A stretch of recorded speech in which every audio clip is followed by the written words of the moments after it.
Good morning, Senator Spearman. Good morning. How are you? So glad that you could join me today. I wanted to talk a little bit about some of the things that have been happening in Carson City lately. We've had a special session, and I wanted to give you an opportunity to update us on things like the unemployment situation that's been happening. And I've had some questions about why is same-sex marriage still an issue in Nevada, since it's a federal, it's legal federally now, and just give you an opportunity to update all of us in the LGBT community about some of the things that have happened in the last couple weeks in Carson City. So I guess I'll start with the very last bill that we looked at and adopted, and that was Senate Concurrent Resolution 1 that declares structural racism as a public health crisis. I think that that's going to be, I know that it will be monumental in terms of how we look at legislation, how we look at issues and challenges that face Nevadans, particularly in light of everything that we're going through right now regarding racism, racist actions, racist speech, all of those sorts of things. And for the LGBTQ community, that's very important because the intersection of race, gender, and affectional orientation are so tightly knit and so tightly woven that if you are in all three of those categories, you don't know where one discriminatory act ends and another one could begin. And what hurts one of us hurts all of us. So the fact that we're looking at it as a public health crisis and looking at it from the standpoint of why do we have so many people that are affected by COVID-19? Why are there so many people that are dying? I've been disappointed that we have not broken the demographics out even further to look at what does that mean. We've got it broken out by race and ethnicity. We don't have it broken out by affectional orientation and gender identity. So what we don't know is, for example, how many members of the trans communities, specifically trans women, have been affected by this? How many have died? How many people in the LGB part of our community have been affected and have died? We don't know that. We don't know how many are affected by the lag in unemployment checks. We don't know how many have been affected in terms of mortgage or rent payments or possible eviction. We don't know. So in the big picture, we have a macro, but we don't have the micro that tells us exactly how members of our community have been affected. I think that SCR 1, Senate Concurrent Resolution 1, will help us go a long way because we will now have to look at everything that happens in Nevada, specifically monies that come into the state, look at it through the lens of structural racism, if you will, and broaden that category so it's not just racist, but it's also affectional orientation and gender identity. Does that make sense to you? So I think that's one of the things that's going to really be a game changer, if you will. The other thing that, the other bill that I think caused a lot of dust up towards the end was, and forgive me if I don't get the numbers right because everything kind of ran together. We were, in the building at like 8 in the morning and not leaving until 11:30, 12:30. And then one night, I think we left at like 2:30, quarter to 3. But it was the one dealing with limited liability. And that caused a lot of people a lot of concern. I'm going to wade into what is probably going to be a little deeper water than I probably should go into, but let me address it because I know there were so many people who were concerned about being included or excluded. Is this the one where it's excluding a business from liability for if an employee or customer contracts COVID? Yeah, yeah. So it was the one that basically framed it so that the gaming community had had what we call limited liability, okay? There were things that they had to do to make sure that the place of employment and the workplace was safe for their workers. And when we talk workers, we're talking primarily culinary workers make up most of the employees in the gaming industry. And so the 78 days that we were shut down, the whole state was shut down, where no gaming was taking place, nothing that had to do with anything with the Strip, even those casinos or whatever in our neighborhoods.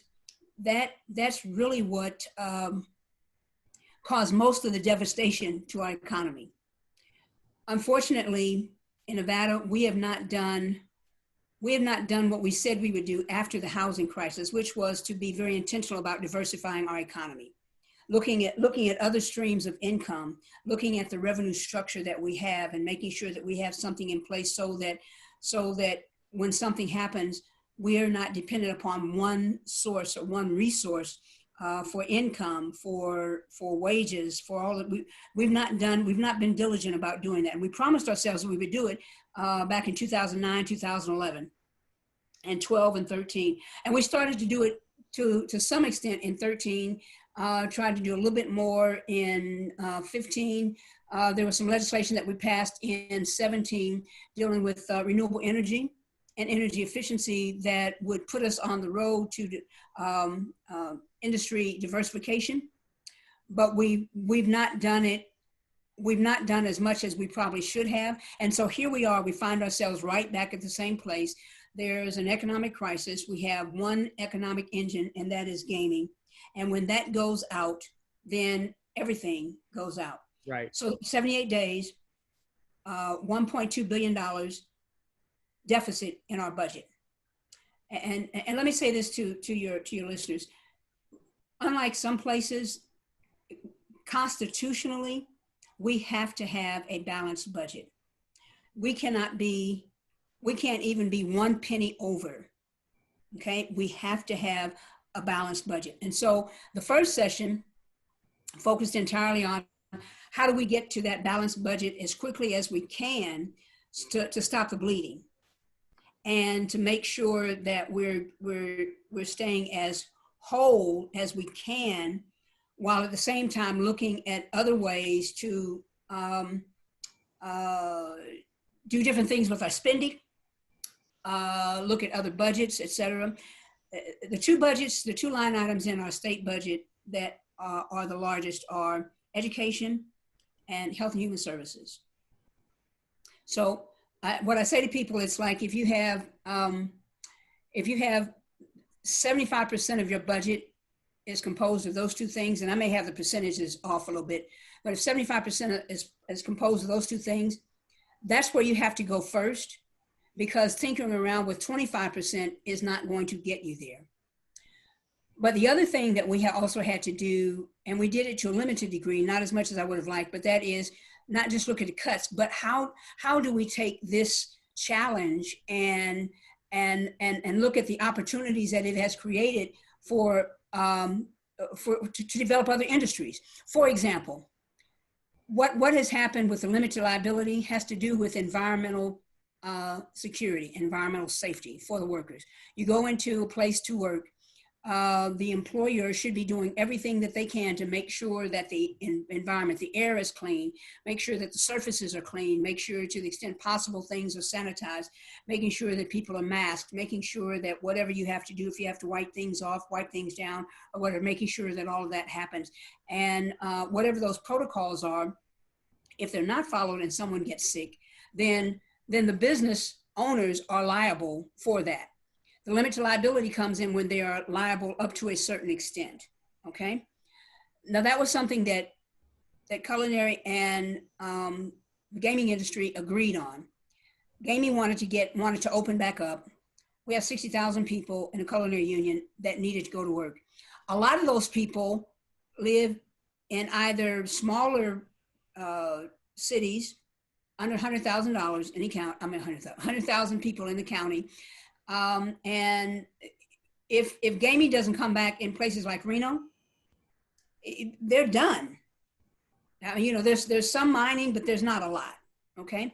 So So here you have this, the whole discussion was about why aren't we including hospitals? Why aren't we putting schools in? Why aren't we putting that? And I can understand what the hospitals, I can understand their concern, but I could also understand the concern that what was worked out between culinary and gaming and the attorneys, we couldn't really touch that, because if we had touched it, it would have fallen apart.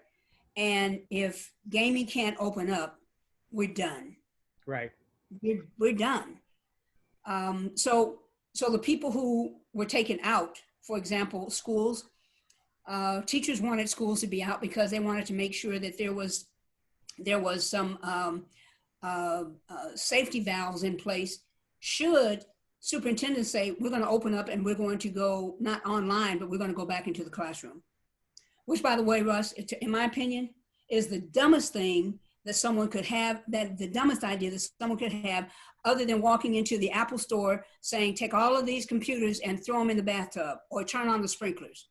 Makes no sense, okay? Because even though younger people may not be as susceptible, we thought, as older people, you know, many of them are leaving homes where there are people with comorbidities in place. And you also have teachers, you have staff, you have all of those people that are there. So someone could come into the school and they could be asymptomatic, not know it. They're in there with 30 other students, and the 30 other students, it spreads to them, but all of them are asymptomatic, for example. Well, what about that teacher that's 45 years old and has diabetes? What about the grandmother who is raising the grandchildren, and the grandchild goes back home to the grandmother who is mid to late 50s, maybe even 60s? What happens to the child who goes in and there's 3 generations living in one house? Okay, I know from my work experience, I've been single my entire life. I get sick because someone in the office has their kids bring home something and the coworkers get sick and I get sick. Yeah. So what's the difference in this disease versus any other disease at that point? Exactly.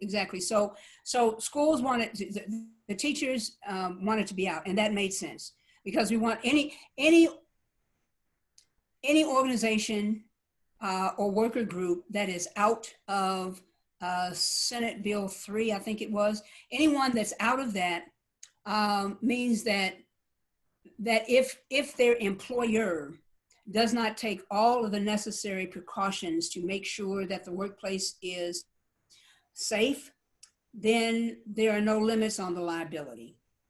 Does that make sense to you? Yes. And so I know that hospitals want it out, and I can understand that because hospitals are saying, well, we're on the front lines, and you know, we're people that come in to work. This is where people are coming to get treated. And I understand that, I get that. It might have been a good idea to include them, but there was nothing that we could really do with the bill without blowing up the whole negotiation. Do you feel that this was gaming and culinary strong-arming the legislature, or was it something that we just have to do for the economy? Yeah, I think it's something that we had to do for the economy. This is one of those areas where all the other people who wanted to be included, such as healthcare, they are important. But the fact of the matter is, if gaming doesn't open back up, and if people can't go back to work, our economy's in the toilet for a long, long time. A long, long time. That's 60,000 people across the state. And unfortunately, the numbers are going up. And let me say this as a side note. It's ironic that the people who say it's my choice whether I want to wear a mask or not are the same people that, you know, put their sidearms on and put their rifles and things and go down to Grant Sawyer or go to government buildings and stand out there and say freedom of speech and don't tread on me and all that kind of stuff. They don't want to wear masks. These are the same people who are saying open back up. And what they don't understand is wearing the mask. Everybody outside wearing masks helps us to flatten the curve. And you've seen the numbers go up because, you know, people are acting like Wile E. Coyote, okay? And not wearing the mask, going into a restaurant and no mask on. And, you know, one of my colleagues, you know, bragged about the fact that he went into a restaurant and the person said, you're in the legislature? And, you know, he said, yeah, you know, well, do I have to put on a mask? And they said, no.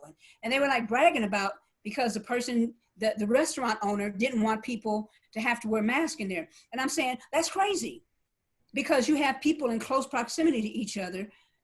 Most people right now are asymptomatic. The numbers that we have today are the numbers for people who got tested 7, 10, 14 days ago, okay? Mm-hmm. So we're lagging right now. So you want people to go into a place with no mask on, yet you say, let's open back up.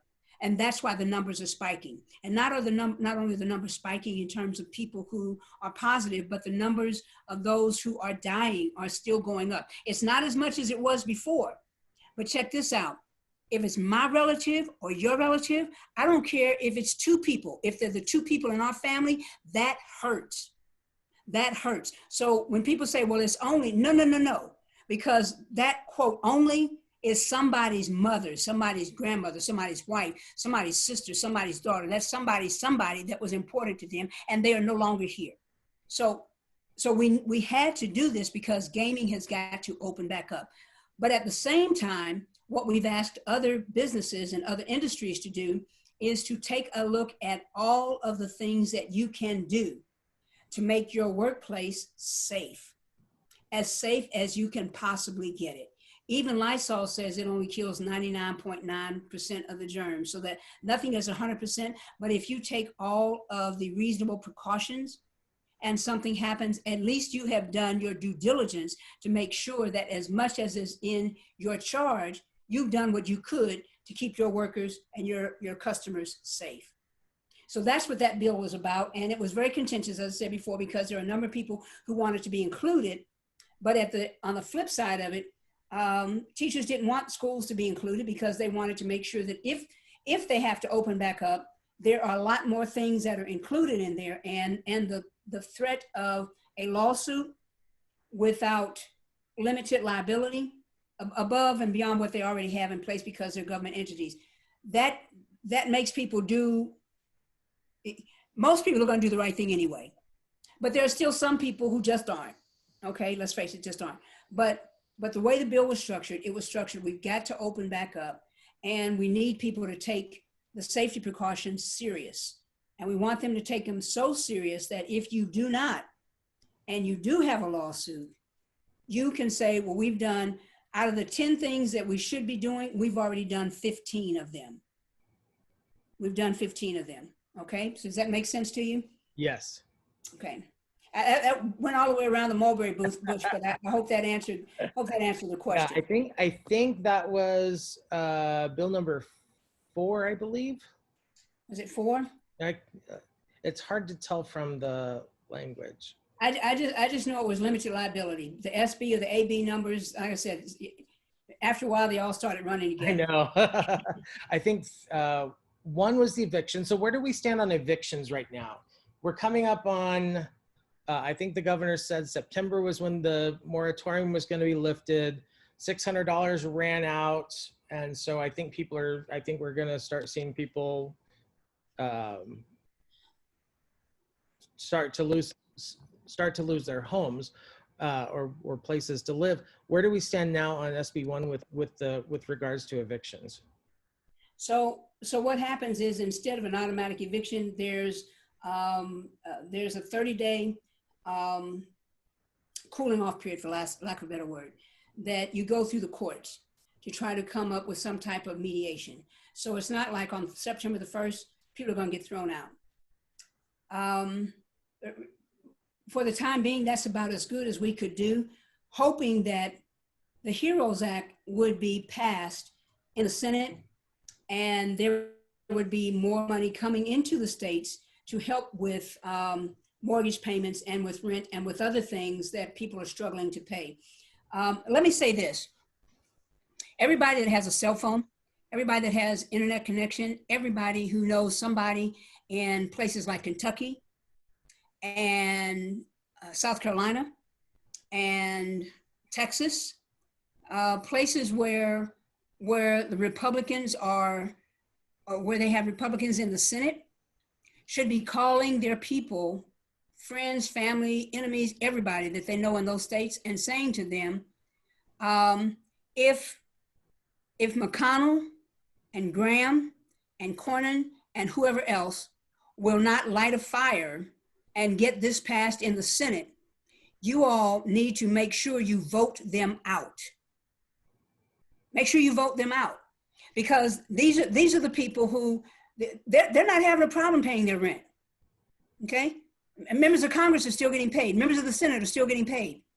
They did not lose their jobs, even though many of them are not doing their job, okay? You with me? They did not lose their jobs, yet they are unconcerned about the fact that their constituents, who many of them were only making, $4.75 an hour, $5.15 an hour. I mean, minimum wage or less. They have lost their jobs or have had their hours cut, and they can't come together and pass $600 more a week so that people can be protected, and cannot pass the HEROES Act that will allow states to get more money in to help people who need to help states help the people who need help paying their rent, paying their mortgage, paying their car payment. They can't come together and do that, and they're getting a paycheck? Oh no, you can miss me on that. You can miss me on that altogether, okay? They need to be voted out. You lost your job and you were doing your job. They still have their job and are not doing their job. They need to go. They need to go. And so if you have anybody that's in any one of those states where someone is Republican and they're in the Senate, if they will not light a fire and get that done, say, well, call them and let them know. But you know what? Calling them is not going to do any good. What you're going to have to start doing is, whenever there's a poll, make sure you tell folks, I'm not voting for them. In Kentucky, Amy McGrath is challenging McConnell. Make sure you tell people I'm voting for her. In South Carolina, you have Jamie Harrison who's challenging Lindsey Graham. Make sure people know I'm voting for Jamie. Every place that a Republican is up for re-election or election, make sure that people know I'm voting Democrat. Because until they feel the heat of not being re-elected, they're going to sit there and do nothing. Don't call them, don't write them, they're not going to listen to that. Okay? November's coming, vote them out. That's what you have to do, vote them out. And put somebody in there that's going to do their job, the job that they're getting paid to do. Okay? Look up the salary of someone who's in Congress.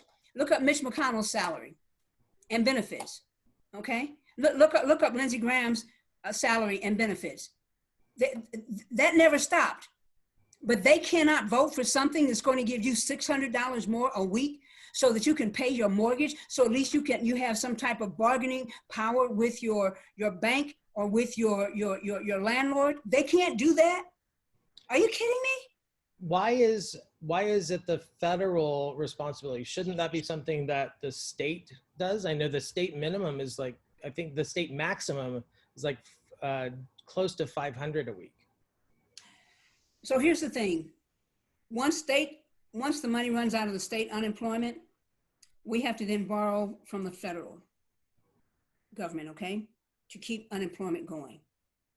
Which is another reason why the HEROES Act is so important.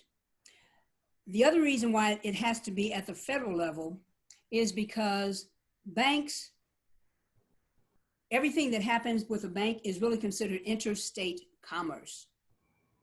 So, for example, B of A cannot do something in Nevada that is not available to someone in Mississippi. They can't do something in Florida that is not available to someone in Wyoming. So what I have said from the beginning that should happen is this. The money that was used to bail the banks out, and we had to do that too in 2012, 2009, 10, whatever. The money that was used to bail them out, we ought to come right back and say to them, for as long, every month that we are in this environment, this COVID-19 environment that limits people's opportunity to work, to earn a salary, every month, put that month's mortgage on the back end. Put it on the back end. Do not increase the interest rate. Do not charge late fees. We've been here since March, okay?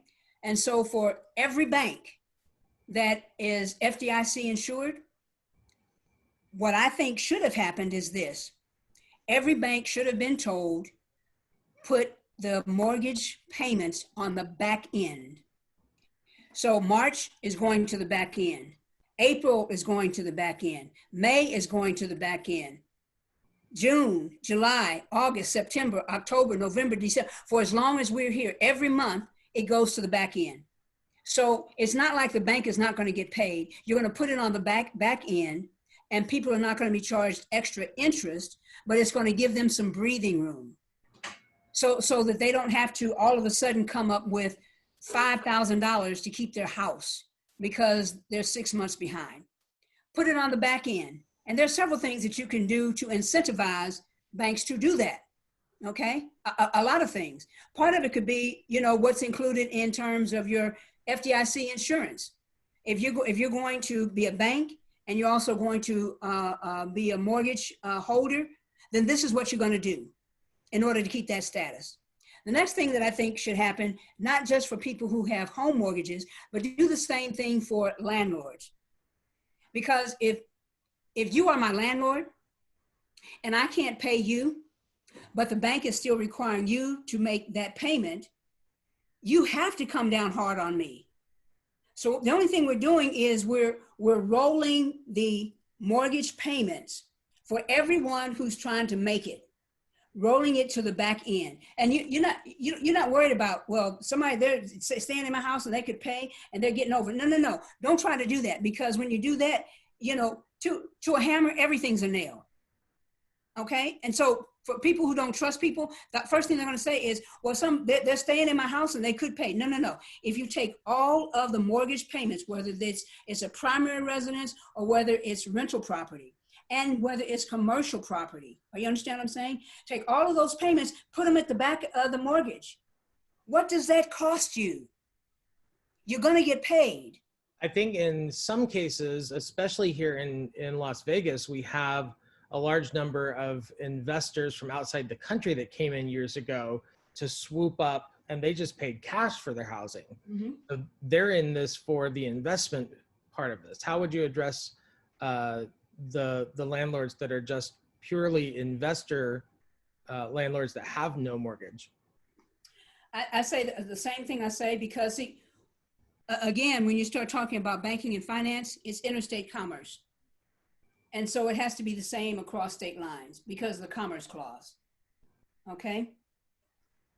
It doesn't feel good, but we have to do it that way so that the people who are, you know, the person who is, I have one house that's rental property. And so I have to be protected. It doesn't feel good. But if we do it that way, then at least the people who are my tenants can get a break because I'm getting a break. The other thing that we have to do is, Senator Ratty had a bill in 2019 that would change the way we calculate property tax.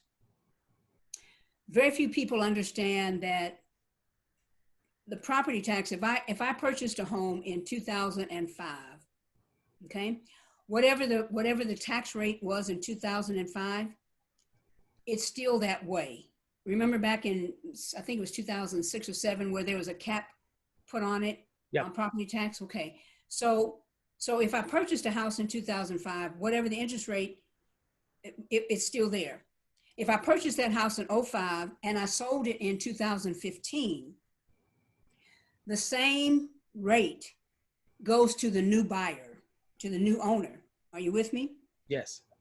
If there are homes, and there are homes 2 blocks away that are brand new, and let's say, just to keep this simple, because I'm not a mathematician, but let's say the property rate on the house that I sold in 2015 was 5%, okay? But the new homes that are 2 or 3 blocks away, the property tax rate is 7%. Okay. One of the reasons older homes are more valuable to investors is because the tax rate conveys to the new owner. Whereas if you buy a brand new property, then the new tax rate conveys with that property. Are you with me? Yes. And so what Senator Ratty had looked at, and several people in our fiscal department had looked at, if we simply say, as long as you own that house, the same tax rate applies. When you sell that house, the new tax rate goes into effect. That sounds fair, doesn't it? I mean, I would think so. Yeah, it's fair. You're buying an older home, but once you sell, if you buy that older home, you're going to pay the same tax rate as someone who is buying a brand new home. Now here's where it makes sense, because many times what people will do, the person who bought in 2005 and is selling in 15 will more than likely be upgrading, and they'll be buying a new home. Right. So instead of them keeping the same tax rate, they're going to buy that new home at a higher tax rate. Are you with me? Mm-hmm. Whereas the foreign investor that buys the home is keeping the same low tax rate. That's not fair. Here's the narrative that my colleagues on the other side of the aisle, to put it mildly, this is the narrative that they put forth. They're trying to raise your taxes, and that was not true. That was not true at all. As long as you never sell your home, if you keep your home for the next 30 years, that's the tax rate that you will pay. And it doesn't increase until the person buys the home. You, the seller, do not pay that higher rate. The buyer pays that higher rate. And if you have, and I don't know what it is, but let me say, for example, if you get 55% of the properties that are being conveyed, bought and sold, are being purchased by foreign investors, it's not hurting them to go from a 5% tax rate to 7%. It's not. It's calculated as the cost of doing business. But what we have lost is thousands of dollars, property tax dollars that could be going to our schools, could be going to our roads, could be going to help rebuild infrastructure. Are you with me? Could be right now, we would have more money in our coffers right now to help spread out the cost of the COVID-19 downturn. We would have that.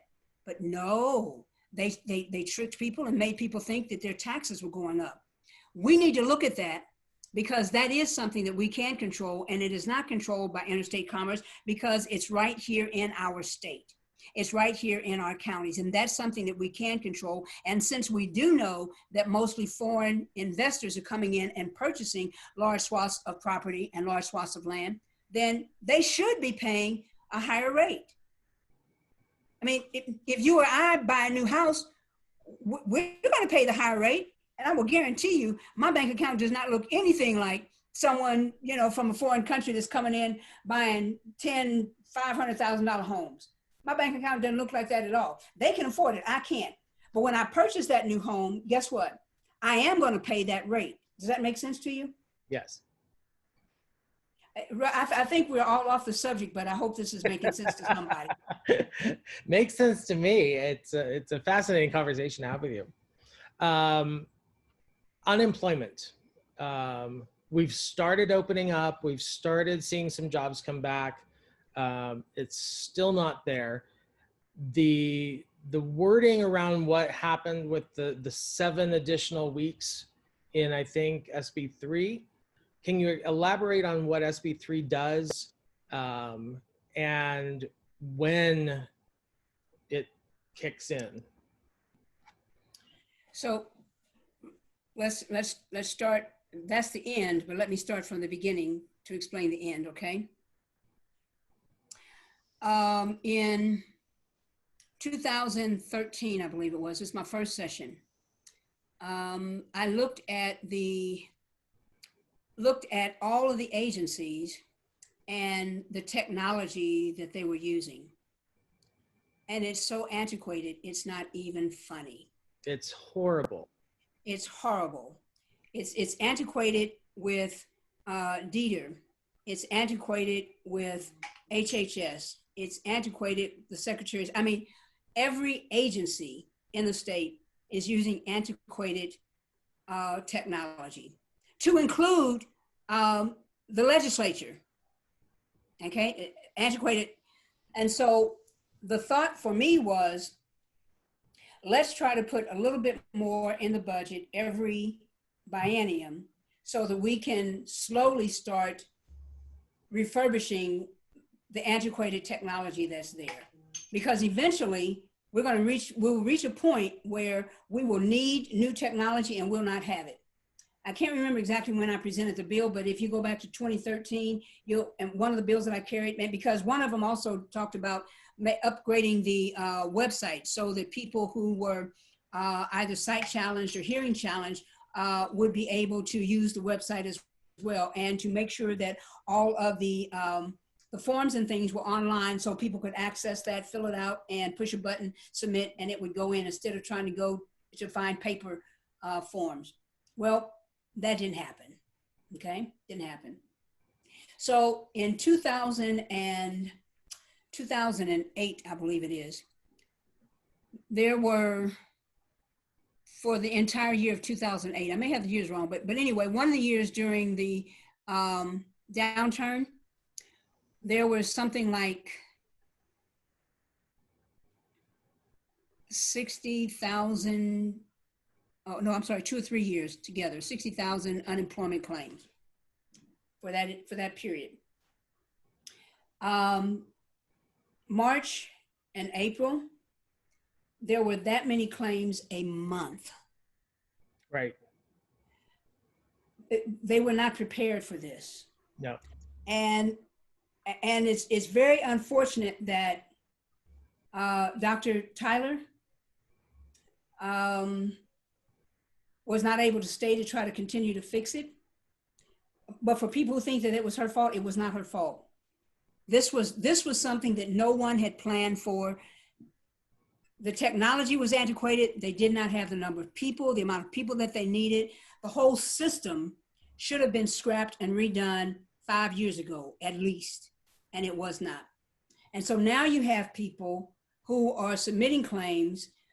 The website is not strong enough to handle all of the hits, and it's crashing. The people who were the adjudicators, you don't have enough of them. And so they're doing the best that they can, but they don't have the ability to do everything that needs to be done. People are writing me, they're writing my colleagues, and it's calling us, their emails, everything, can you help me? Can you help me? And we're doing all that we can to try to, lift. If someone sends me an email and says, can you help me? I do that. But I also know that the 30 that I send today are in addition to the other 50 times 62 that have also been sent today, because all of us are getting emails from people trying to do it. So it's just been a mess. It really has been a mess. Slowly, they've been trying to get a handle on upgrading the technology, hiring some more people. But every time you hire new people, what you also have to do, you have to make sure they're trained. Okay, and so it's like trying to run a race, and your shoestrings are tied together. They're not untied, but your left shoestring is tied to your right shoestring, and you're expected to be running as fast as you can. You can't do that. And the common thing that I'm hearing is people aren't getting the same answer from each. Different people are comparing notes and trying to figure out how to figure out how to get things resolved. And the answers they get are different from each person they talk to. So that definitely is a training issue. It's a training issue. And if you think about it from the standpoint of, it depends upon where you are as to what part of the elephant you see. And so they're all correct. It's just that adjudicators are looking at it from the standpoint. They're all looking at it from the back end. Yeah, well, yeah, I mean, your words, not mine, but okay. Yeah, so it started off with the technology problems and coupled with the fact that they did not have the number of people that they needed, trained, I just saw where Barbara Buckley was just hired on by the governor to kind of be the rapid fire person. And my guess is that a number of things that Dr. Tyler Gardner put in place and that they've learned from the 2 months that she was wrestling with this and the other 2 months that the interim person was wrestling with, and then I think it was 3 weeks that the deputy was wrestling with. Whatever they've learned since March, I think all of those lessons coming together, and she's going to try to figure out how to make this work. The only thing I can say again is it would not be this dire if the Senate would go on and pass the HEROES Act. It would not be, because at least that would give people some breathing room. As it stands right now, the 31st, the end of last month, was the last time that $600 was going to be there. It wasn't there Friday. But there's still people that don't have the first $600. I get you. I get you. But and what I'm saying is, because we started at a deficit, when the pandemic hit, we were not ready for it. We were not ready for it. It's like somebody coming and saying, I have, you want some Kool-Aid? Or you say, yeah, I want some Kool-Aid. They say, okay, put your glass here. You have an 8-ounce glass and they have a gallon jug of Kool-Aid. Okay? You either gonna need to get a couple more glasses, or you don't have what it takes, to fill that bill. We started at a deficit.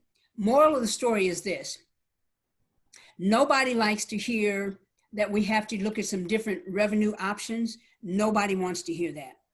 I am not, quote, a tax and spend liberal. They usually always want to do that.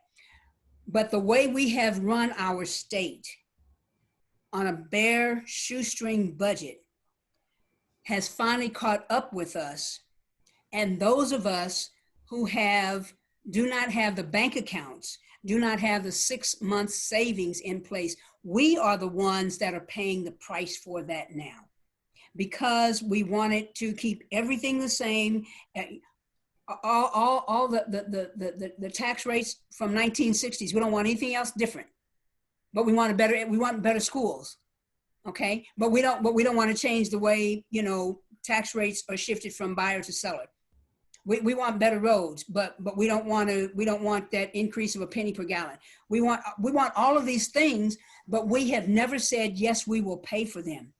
I'm not talking about having, quote, the little people, folks like you and me, pay for everything. No. I'm talking about coming up with a revenue structure that is fair and equitable and realistic, so that the things that Nevadans need, not just in normal times, but especially in times of emergency. We do not have that now. It is my hope that as we come out of this, one of the lessons we will have learned is that you get what you pay for, or you don't get what you don't pay for. Is there a way to loosen up some of the marijuana tax revenue that's been collected? Oh God.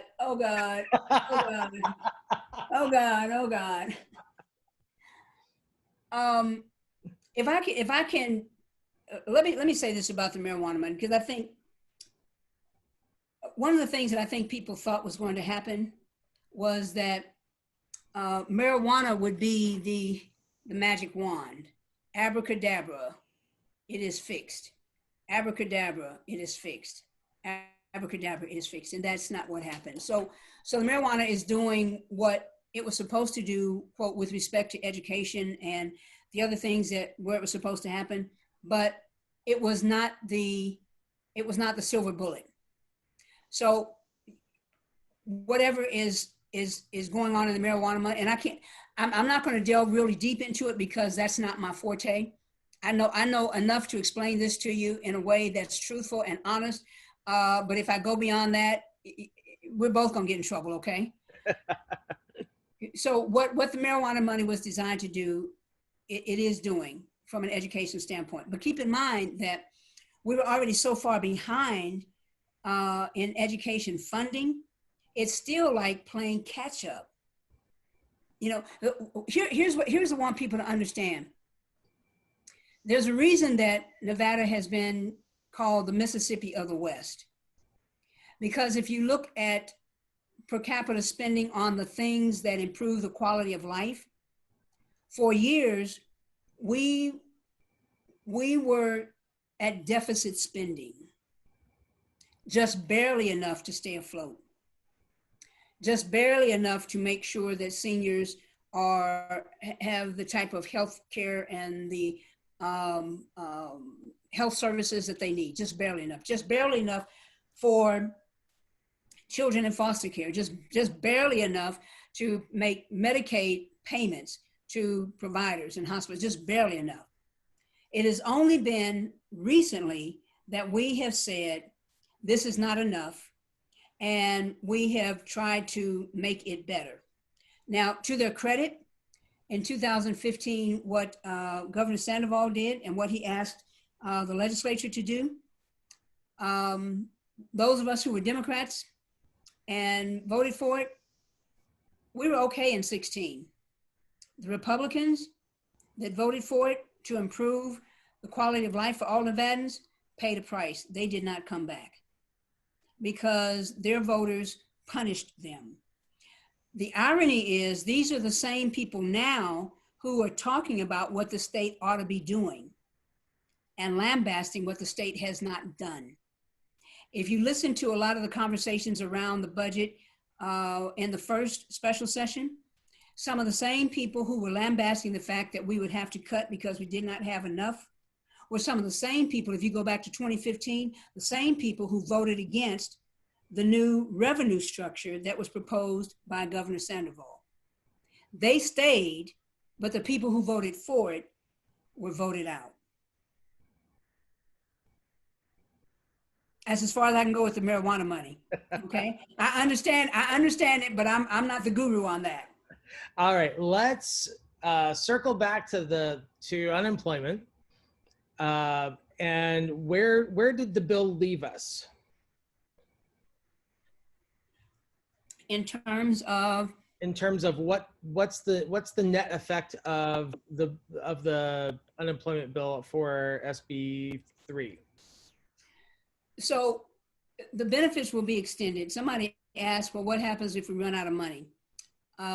That's happened before, and we simply borrow from the federal government. As soon as they can figure this all out and the payments can get started, I think it will take a little bit of time, but I don't think it will be long before the slinky will be able to catch up. That's a great analogy. Okay, because it's already been this long, but I just want to say to people, and it doesn't feel good. I know that it doesn't.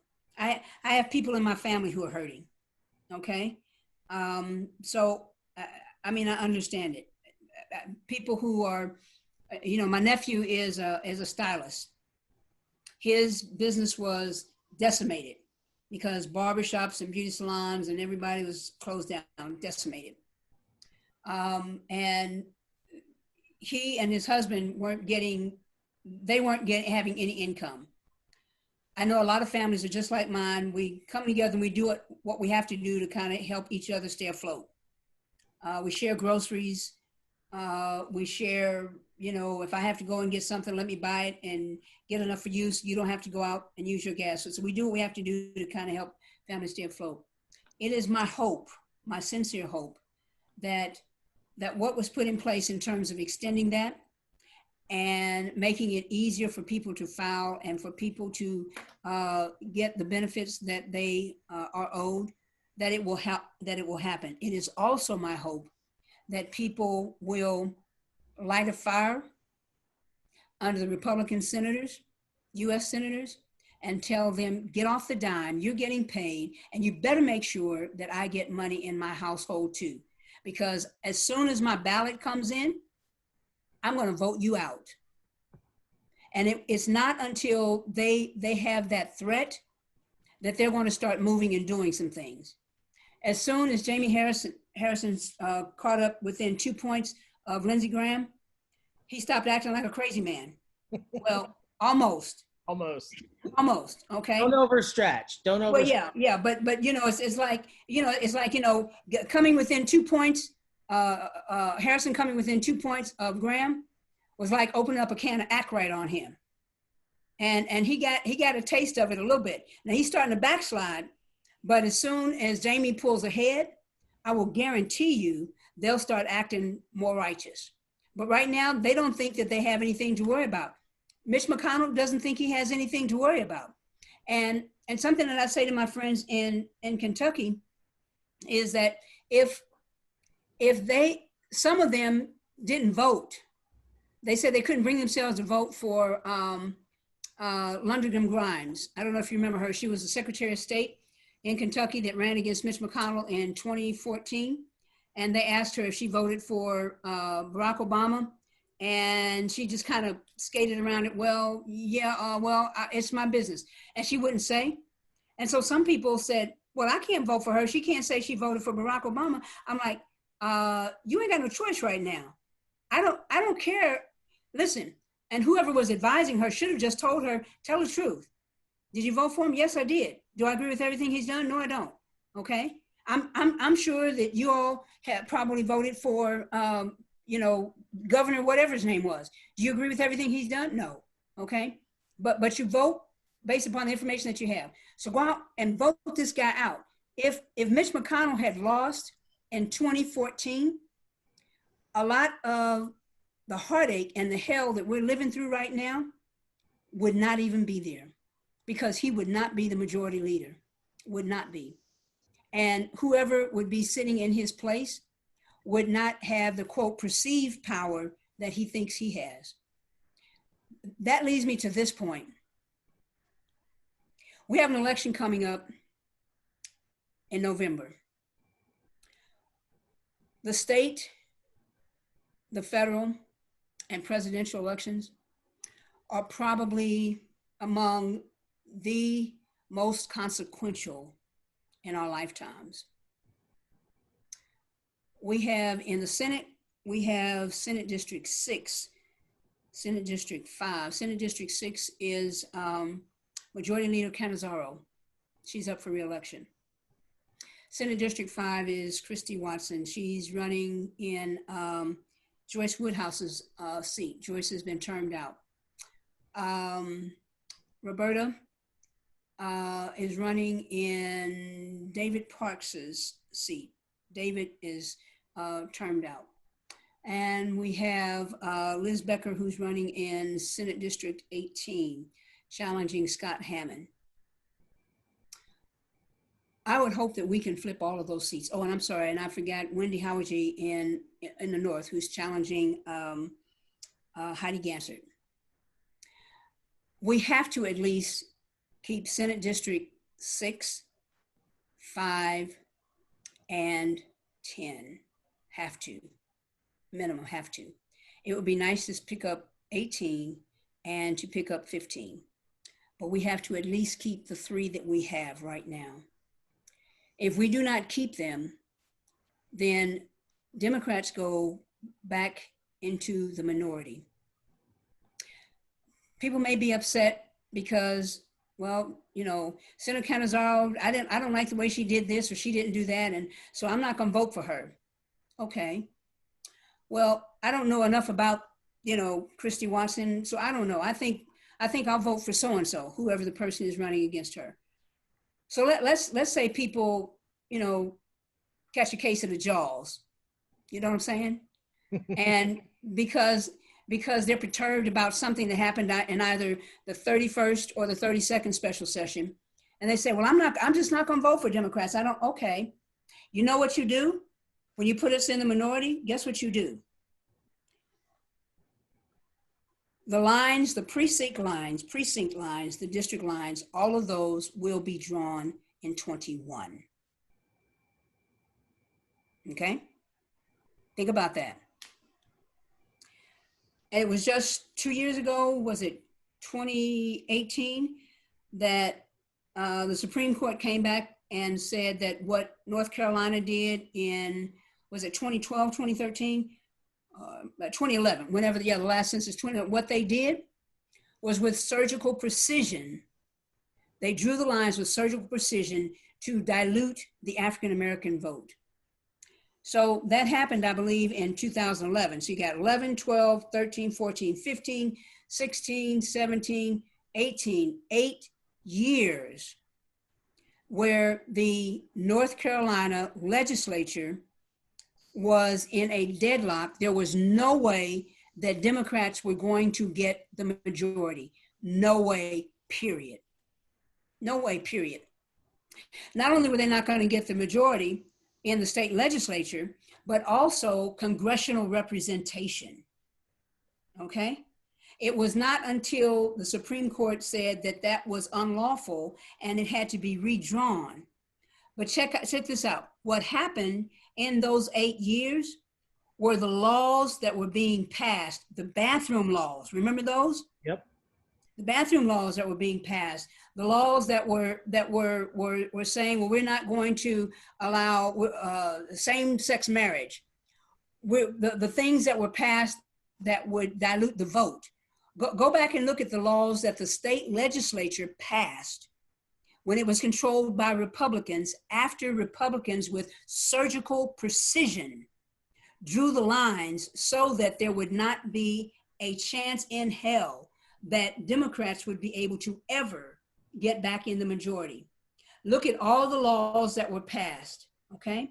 Look at the laws that were passed that made it in 2012, when you saw those lines that were 2 and 3, 4, 5 blocks long, where in 2016, you saw people in line for like 5 and 6 hours trying to vote, where they closed down polling locations in most of the majority Black districts and neighborhoods.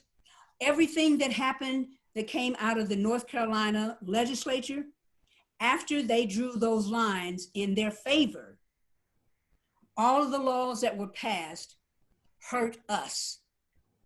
Think about that. Nationally, everywhere. Yes. Okay. So for people who don't like Nicole because she didn't do something that they thought she should have done, some people are upset because they don't think we went far enough on SB 242. They wanted us to go further. We didn't have time to go further. We did enough so that we could get through this particular part and then come back in February and get some more things done. So if people are saying, I can't vote for her because of 242, or that I can't vote for so-and-so, I don't have anybody running against me. So as long as I vote for myself, I'm gonna win, okay? but I mean, listen, I'm not taking that for granted. I'm just saying, I'm fighting hard because I have colleagues and future colleagues that have to win. I need people to see this through more than just your short-term anger, okay? We have got to maintain control of the legislature, of the Senate, and there are several seats in the Assembly that are up. We've got to make sure that that happens. For the LGBTQ community, if it doesn't happen that way, forget about it. Forget about it, okay? Forget about it. If we don't get the judges in place from Justice of the Peace all the way to the Supreme Court, and you have Ozzie Fumo, who's running for the Supreme Court, Ozzie is a saint. He's a saint. He deserves to win. Belinda Harris, I mean, let me start naming names because then I'll forget somebody, but you all know who they are, the people that are on our side, okay? And that will fight with us. Those of us in the legislature will fight with us for equality. The next thing that I will say is this. Some people may be upset because one of their candidates, the candidate that they were supporting, didn't win. I was all in for Kamala Harris. Okay, I took some heat for that, but in my estimation, I worked for her because I really wanted her to win. When she dropped out, it became more important to me that whoever the nominee is must win. Must win. Because if Joe Biden And I would have said that if it was Joe Biden. I would have said that if it was Mike Bloomberg. I would have said that if it was Pete Buttigieg.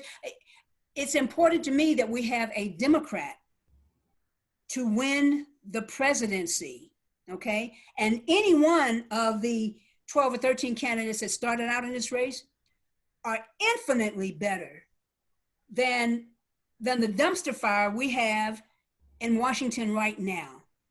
Any one of them, infinitely better.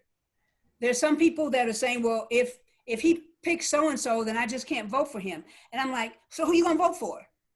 Well, I'm just not gonna vote. Well, if you just don't vote, you're voting for him. They're upset because, can you say that louder for the people in the back row? Okay, sure I can. If Joe Biden does not win, marriage equality will be a thing of the past. You already see the Supreme Court and you already see how McConnell has stacked the lower courts to do away with this. If Joe Biden does not win, you can forget about us being able to adopt children. You can forget about us being able to go in and visit our loved one, our partner, our spouse, if they are sick in the hospital. You can forget about the fact that we now have the right to say, I don't want this treatment done because that's not what he wanted or what she wanted. We have the right to say those things.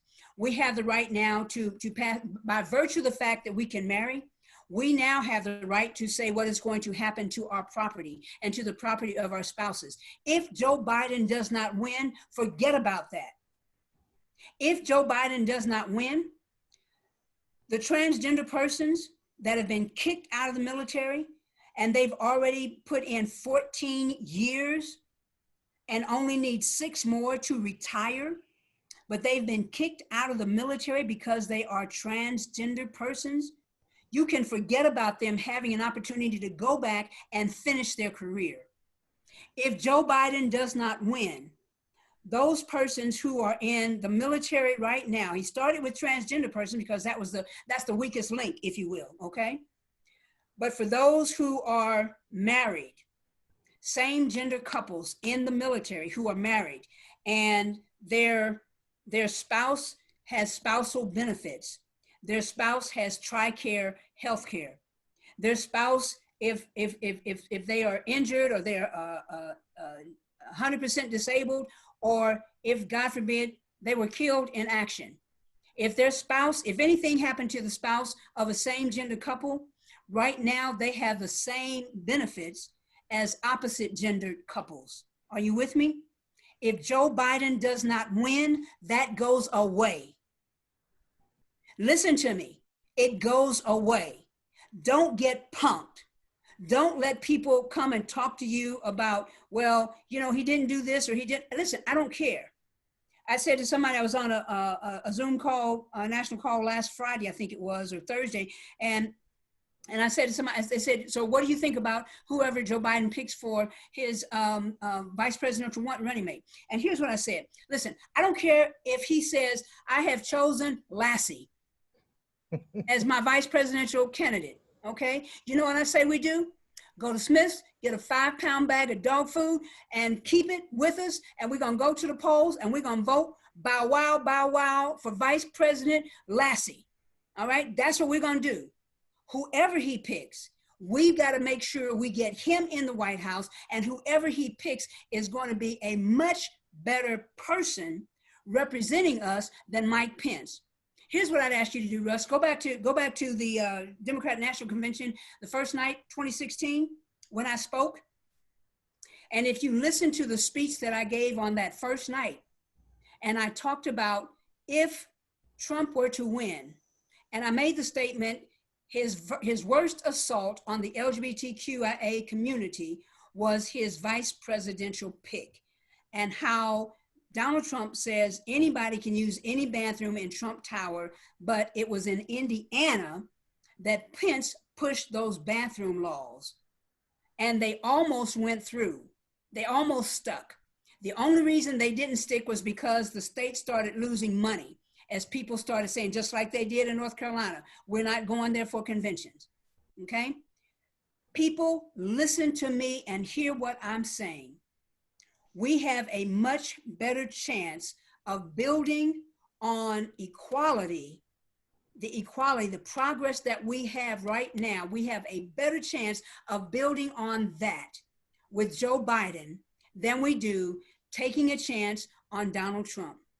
Because even if he told me today the sun rises in the east and sets in the west, I'd still check it out.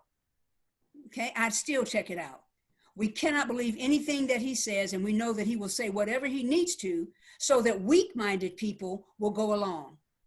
The fact that he is now putting an assault on Social Security, and oh, by the way, here's the other thing. It's not just the people in the military that will lose benefits, same gender couples that will lose benefits.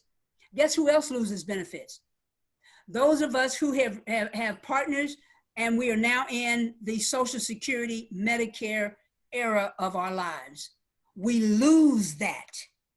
So what I say to people, whatever your beef is with Joe Biden, get over it. Get over it. There's a bigger picture here. And even if you are someone who is born in privilege, if you are a white man, you may be able to survive another term of Donald Trump.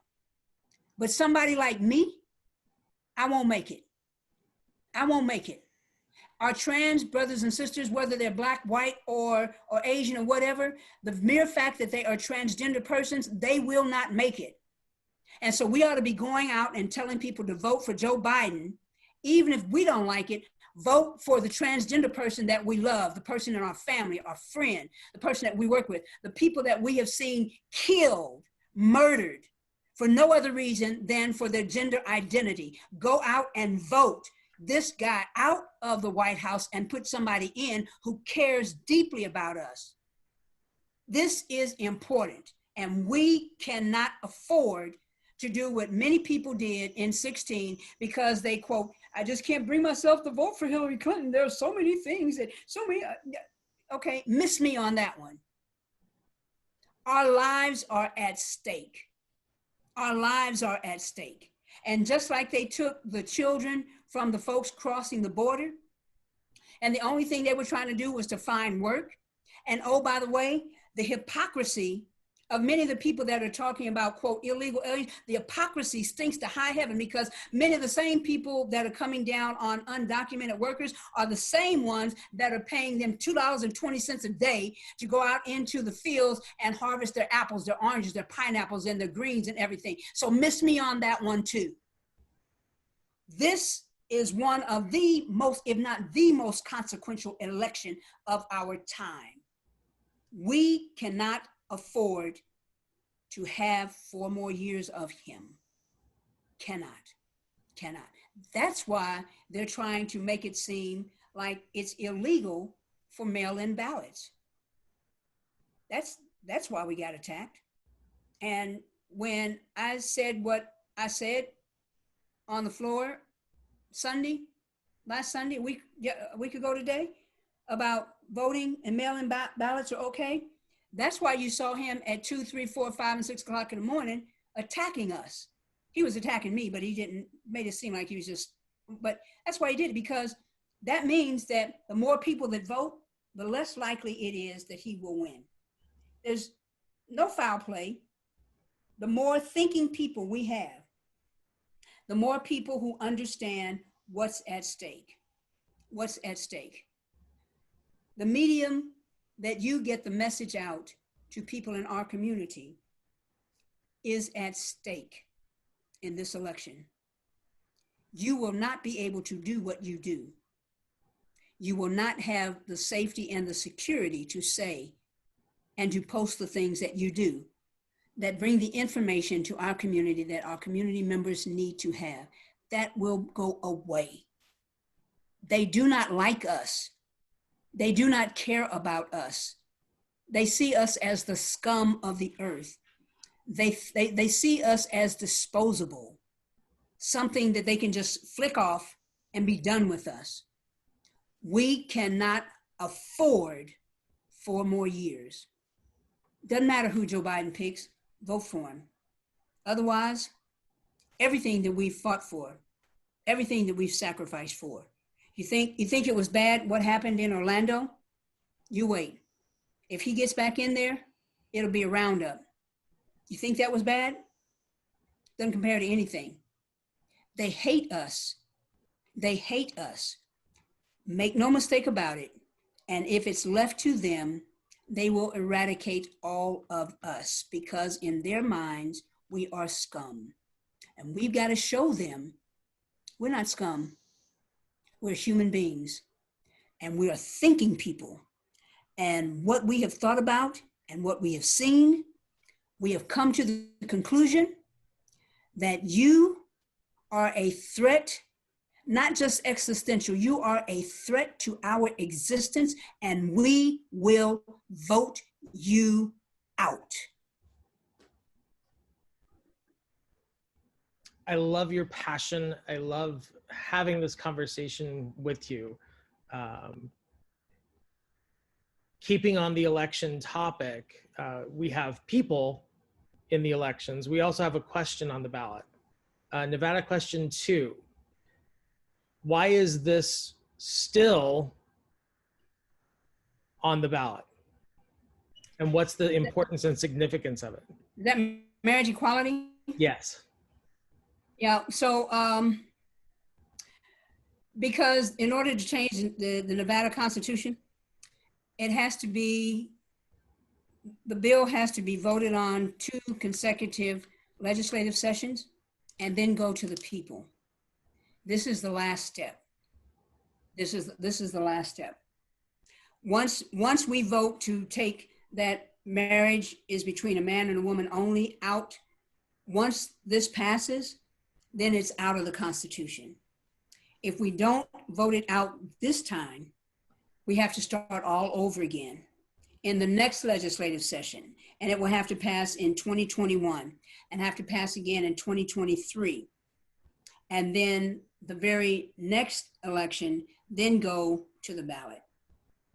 So we have got to make sure that question 2, taking the whole thing about marriage is between a man and woman only, we've got to vote to get that out. This is what the Constitution says. That's the only reason it's still on there. And why is that important? Why is it important? We have federal, the Supreme Court passed the judgments a few years ago. We can get married today. Why is this important? Because, and I hope I get my constitutional questions correct, U.S. constitutional questions correct. I believe that it was Plessy versus Ferguson that the Supreme Court decided that Africans in America, former slaves, were 3/5 of a person. I think I had that case right. That was in, was it 1891? Somewhere along in there. But Plessy versus Ferguson, the Supreme Court decided then that separate could be equal, okay?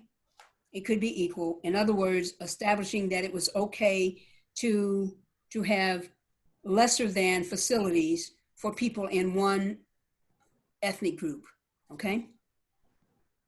In 1954, the same government entity said separate is not equal in Brown versus the School Board of Topeka, Kansas, right?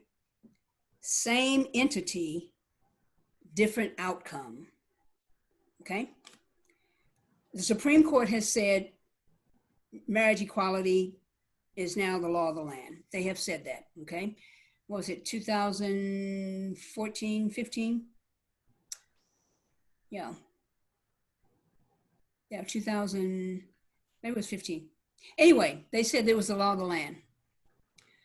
If we don't get this out of our Constitution, and God forbid, this administration gets another 4 years, I promise you, the Supreme Court will reverse that.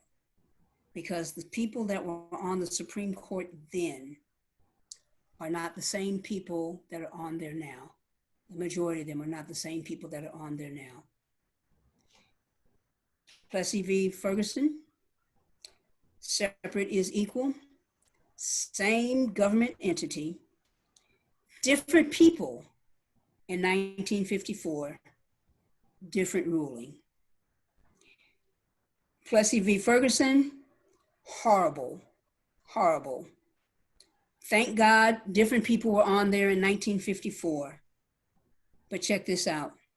There have also been some changes made on the Supreme Court with the folks who are there now, who have been placed there by this administration, that are slowly rolling back all of the things that all the gains that we have made. It's important because should the Supreme Court say once again that marriage between a man and a woman is the only recognized marriage, in our state constitution, we have got to have the ability for people like you and I not to be penalized because of who we are and who we love.